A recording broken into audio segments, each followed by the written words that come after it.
SoFi stock reported earnings yesterday and the stock was up almost 7%. However, today the stock is down almost 9% pre-market. So in this video, we're going to go through their earnings and do an in-depth analysis of the company by looking at the financials, the forecast, some important statistics like the balance sheet, see why the stock is down, using the spreadsheet to calculate the intrinsic value of SoFi, as well as seeing the potential risks of investing in SoFi. Full disclosure, I own SoFi stock and it is currently the best performing stock in the YouTube portfolio as we are up 213%.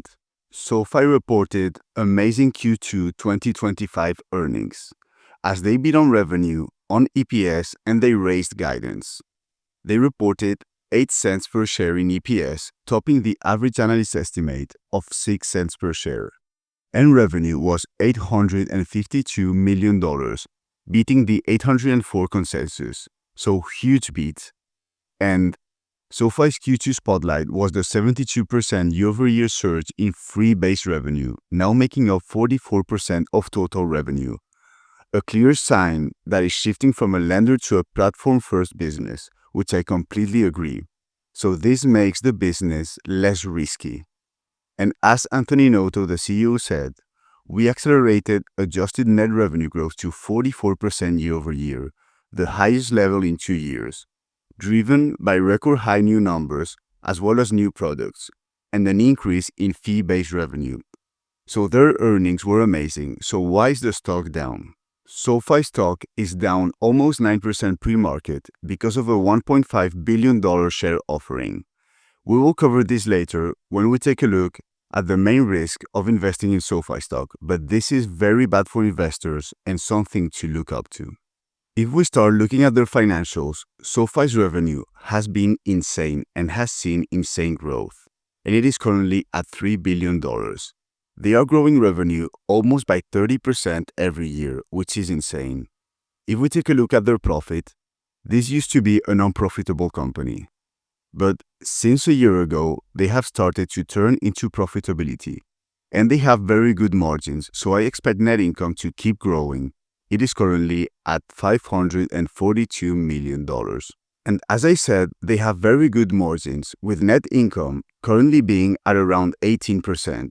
Which is huge considering they still have a lot of room for improvement. And if we take a look at the financial forecast, this company is expected to continue to grow at a fast pace, reaching $4.7 billion in 2027 and 75 cents per share in 3 years. In order to calculate what returns we would get if we decide to invest in SoFi stock at today's price, I used my spreadsheet, which tells you what returns you would get according to your assumptions about the future of the company. I did a 7-year analysis with low, middle, and high assumptions. And according to my low assumptions, you would get a 1% annual return on your money, middle 11%, and high 21.5%. Now this also means that according to my assumptions, the intrinsic value is between $12 per share and $42 per share.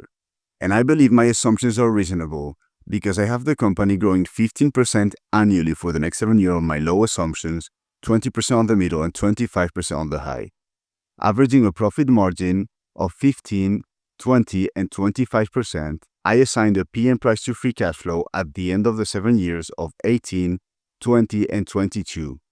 And I left the share outstanding change at 0%. But they have been issuing tons of shares, which is why the stock is down, so we will see later what effect does this have on the intrinsic value of the company. And you can get access to the spreadsheet in the description below. I think this is fundamental for value investors only. This is not the only tool you need because this does not take into account the balance sheet. And SoFi has a decent balance sheet with $2 billion in cash and $4 billion in debt. So this is a decent balance sheet and I don't think they're going to run out of business anytime soon. So now I'm going to quickly go through the risks of investing in SoFi stock in my opinion. Number 1 is the rising competition in digital finance. SoFi faces intense competition in nearly every area that it operates, such as personal loans, student loans, refinancing, mortgages, investing, and digital banking. with companies such as JP Morgan, Robinhood, and Apple or Google.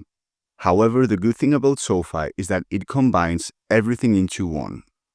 The number 2 risk is the high valuation in a volatile market, because SoFi trades on growth expectations. Number 3 is recession. If the economy weakens or interest rates stay elevated, borrowers may struggle to repay loans. Plus, higher rates make its student loan and mortgage products less attractive. However, I believe this could be applied to all banking companies, and it would only last the time of the recession. And number 4, and in my opinion the most important one, the shares outstanding. SoFi stock has been issuing tons of shares. This is the quarterly share outstanding, and as you can see, it has been increasing by a lot. They increased their shares by 11% last quarter.